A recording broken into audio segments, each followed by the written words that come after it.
शिक्षा निदेशालय में माननीय मुख्यमंत्री जी की फोटो रखकर 53 दिनों तक याचना पूजा आरती करने के पश्चात 25 से 30 हजार रुपए मानदेय देकर हमें अपमानित किया है, जो हमें स्वीकार नहीं। प्रदेश संयोजक राजमणि सिंह का कहना है, हम सभी तदर्थ शिक्षक सवर्ण है, इसीलिए हम लोगों की सुनवाई नहीं हो रही है, क्योंकि 90% तदर्थ शिक्षक क्षत्रिय और ब्राह्मण है, इसलिए भारतीय जनता पार्टी में हम लोगों की सुनवाई नहीं हो रही है। यदि हम ओबीसी सुप्रीम कोर्ट एसटी हो तो ये सरकार सभी तदर्थ शिक्षकों को स्थायी कर दी होती। इसने स्वयं स्वीकार कर लिया है कि हमारा चैन रोज वही काम कर रहा है।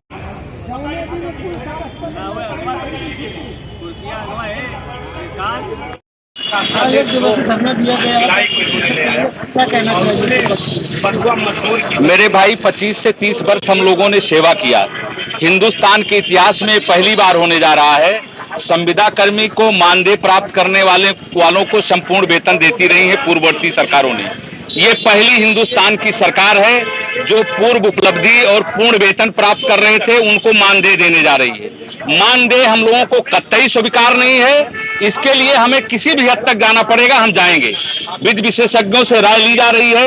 सबसे बड़ी विडंबना ये है कि सिंगल बेंच में मुकदमा हारते हैं, डबल बेंच में जाते हैं, सुप्रीम कोर्ट में एसएलपी दाखिल करते हैं। सब कुछ संज्ञान में होने के बाद भी ये कैबिनेट की बैठक कर करके मानदेय तय करते हैं।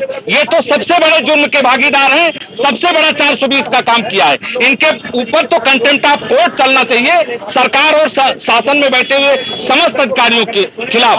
और जहां तक बात है, अभी हम सभी लोगों से निर्णय लेंगे, हम मानदेय स्वीकार नहीं करेंगे। हम नौकरी करें या ना करें, हमें जरूरत पड़ेगी तो हम सभी लोग सामूहिक इस्तीफा देने का काम करेंगे। हम मानदेय पे नौकरी करने का काम नहीं करेंगे। क्या वजह है जो मांगे पूरी नहीं हो रही? मांगे कहीं ना कहीं सरकार को शासन के लोग या शासन सरकार का सामंजस्य नहीं बैठ पा रहा है, इस कारण ऐसी स्थिति हो रही है। सुप्रीम कोर्ट में जिस 8300 की याचिका की बात करते हैं, जिस 8300 के आर्डर की बात करते हैं, 8300 को मेंशन करते हुए कम से कम सैकड़ों रिटों में आर्डर हुआ है till be selected regular candidate, चयनित अभ्यर्थी आने तक हमको वेतन दिया जाए और हमको सेवा में रखा जाए। ऐसा कौन सा कारण आ जाता है? और लगातार अपीयरेंस में आप शामिल हो रहे हैं, हाई कोर्ट के भी सारी रिटों में, और आप सुप्रीम कोर्ट में एसएलपी भी स्वयं दाखिल किए हैं। अभी तक वो पेंडेंसी में है, पेंडिंग है, उसके बाद ये मानदेय तय कर देते हैं। ये घोर अन्याय है और इनके खिलाफ 420 का मुकदमा होना चाहिए। सारा कुछ जानते हुए संज्ञान में रखने के बाद इन्होंने मानदेय निर्धारित किया है, ये घोर अपमानजनक बात है। बताइए, एक शिक्षक की श्रेणी में रहते हुए जहां 60,000 का वेतन हमारा चपरासी पाता है, कल तक वो मुझको पानी पिलाता था, आज मैं विद्यालय में जाऊंगा तो मुझसे पानी मांगेगा। ऐसे अपमानजनक सर्विस से करने से अच्छा है कि हम सर्विस से बाहर हो जाएं, यही मेरे लिए सर्वोपरि है। जी, आज का धरना कैबिनेट द्वारा आए हुए हम तदर्थ शिक्षकों के बारे में जो प्रस्ताव है उसके विरोध में है, और हम कतई ये नहीं चाहते हैं कि आउटसोर्सिंग की तरह काम करें। हम लोग 25 साल 30 साल की सेवा दे चुके हैं, समाज को हमने स्थापित करने का कार्य किया है, कोई चोरी या डकैती नहीं डाली है, हर जगह बुलडोजर की सरकार नहीं काम आती है। हमारे साथ भी बुलडोजर चलाने का कार्य कर दिया सरकार ने। इसी दुख को लेकर आज का धरना है।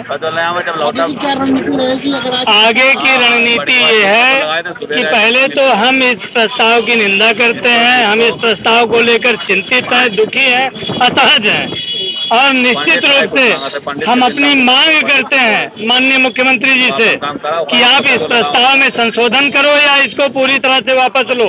जैसे हमारे बीच के ही 600 लोग विनियमित हुए हैं, वैसे हमको भी विनियमित करो, आमेलित करो, समायोजित करो। इसके नीचे हमें कुछ भी मंजूर नहीं है।